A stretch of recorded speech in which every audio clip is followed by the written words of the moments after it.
हम सब मेले में गए। अब्बू ने चिंटू को बहुत खूबसूरत गिलासेस लेके दिए। अम्मी ने मुझे नीली टोपी और छोटी नीली शुगर कैंडी। हम घर जा रहे थे कि बहुत जोर से हवा चली और मेरी टोपी उड़ गई। मेरी टोपी पीपल के दरख्त की टहनी में फंस गई।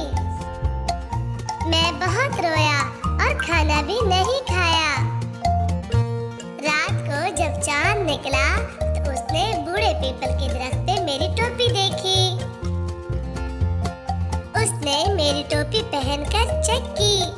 वो खुशी से मुस्कुरा रहा था। मैं भी मुस्कुरा दिया। अगले दिन मैं स्कूल से वापस आया। मेरी अम्मी ने मुझे एक चमकीली सुर्ख टोपी दी। उन्होंने कहा ये चांद ने भेजी है। रात को मैंने और चांद ने मिलकर टोपी पहनी और मुस्कुराए। हम बहुत खुश थे। आपका क्या ख्याल है, सूरज को टोपी की जरूरत है? ये भी बूझें कि आज मैं कौन सी टोपी पहनूंगा। बड़े चालाक हैं आप, सुर्ख वाली। सही बूझे। तो प्यारे बच्चों, हम नई कहानी के साथ फिर मिलेंगे। अपना ख्याल रखें।